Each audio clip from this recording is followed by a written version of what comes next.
Hey everybody, it's Benjamin here at the Centaur Fragrance channel. Today we're going to be talking about Germaine from none other than Miguel Matos. So thank you so much today for stopping by. If you do like my content, y'all know what to do down below. So let's talk about this fragrance. What do we got going on here? Have you ever heard about this fragrance? What do you think about it? Let me know in the comment section below. So first off, this is a wonderful green fragrance. I want to dive into it and approach this fragrance and tell you first off that this is a green fragrance. It has a green tone and it has a green feel. You're going to notice that there's juniper, sage. There's not elemi in this fragrance, I don't believe, but it might just make you think of elemi. But by golly, this is a basil heavy fragrance. You might say holy basil. Some people have said that. It's a wonderful fragrance. It smells very green and very lively, very happy, and cheerful for a more green fragrance. There is citrus to this fragrance, and it's a wonderful green type of composition. With Miguel Matos fragrances, I'll jump into the projection longevity real quick. They feel more aldehydic to me. There's an interesting sharpness, there's an interesting development with the fragrance and how it feels sparkling and a little bit sharp. And then as it dries down, it really develops with your skin, adding some more longevity. I don't get amazing fragrance longevity from his fragrances, but I did get about 7 hours or so. Respectable longevity projection was maybe about slightly above average or so, and the sillage was all right. So it's a good performing fragrance, maybe a little bit above average, but it's not spectacular performance. For most everyday situations, for being approachable and presentable and respectable, and in cities and close environments and in the office, this is actually a really good amount of performance. It's probably just right. I think it's tailored really well for the office. This fragrance has a professional feel about it.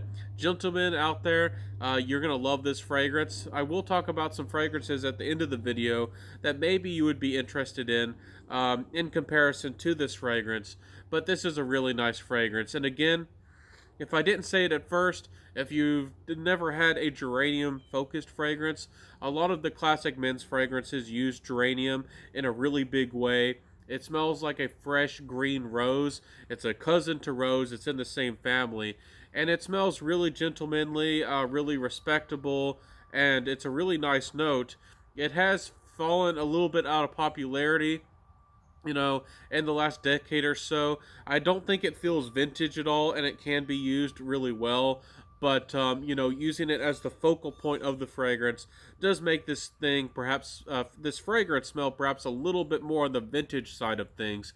But this fragrance still smells very sparkling and bright, especially in the opening and the aldehydes. This doesn't smell outdated to me at all, even though it's not going to appeal maybe to the younger men. And if you're a younger guy, I don't think that this is going to appeal more to the younger lady who might, want things like Invictus and more playful, sweet, maybe fresh fragrances. So it's nice, it's respectable, it's gentlemanly, it is a nice creation.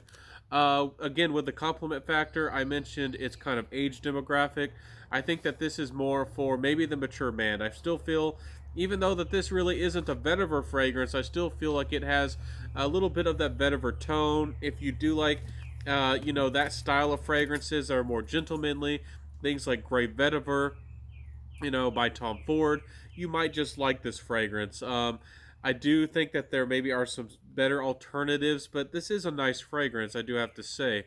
Anyways, it's definitely in that feel of maybe reserved, laid back, citrusy, classic green, maybe a little bit more on the aromatic side of things. It's nice. Anyways, with the price, I don't know how available these fragrances are. I've guessed on some of my other videos that he's going to charge 150 for 50 mils. I'm not really sure about the price. I've gone on the internet. I've tried to find where you can easily buy these fragrances, and these ones are some of his more early releases. I don't know how available these are or if they're even available anymore. So take this review as it is. Take it, it is what it is. So understand that when I'm presenting to you, but price-wise, I think it's going to be 150 or so. Anyways, but I'm not sure about the amount of the juice in the bottle.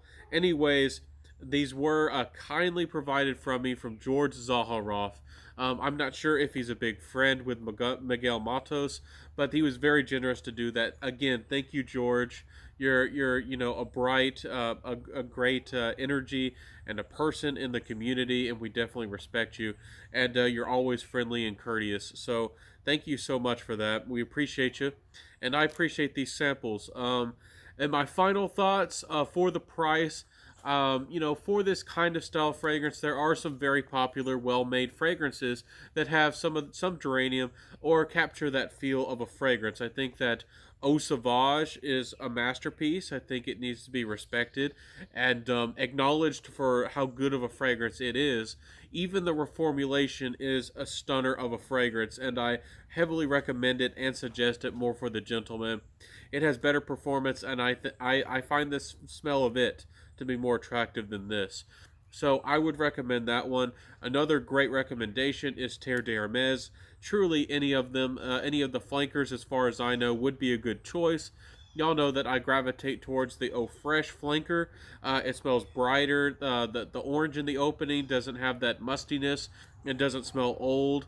It smells fresh and bright and happy, and then it becomes a little bit more of a musk scent and a little bit more, perhaps ISO-E super focused in the dry down. It's a little bit more of a mineral fragrance in the dry down instead of a little bit of that earthy vibe that you get in the original and some of the others.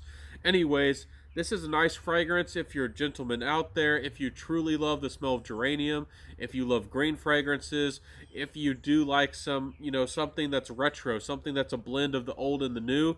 I do recommend that you try this fragrance out. If you love more vintage fragrances, I do think that this one is worth a sniff and a try. I think that you might just be pleasantly surprised if you're a guy who likes more of those vintage fragrances. Again, I don't know about the availability. I'll try to figure out more about that in the future and perhaps give you all an update. But thank y'all so much for watching today. Thank you so much for supporting me here at the Scentitar Fragrance channel. If you enjoyed my content, please like, comment, subscribe, hit that notification bell, share this video, and when you hit the notification bell, hit all notifications so you never miss out on my episodes. I've been uploading daily. So my friends, before I go, y'all know I have to say, wear what you love, rock what you got. And I'll see you next time, my friends. Have a good one, and peace.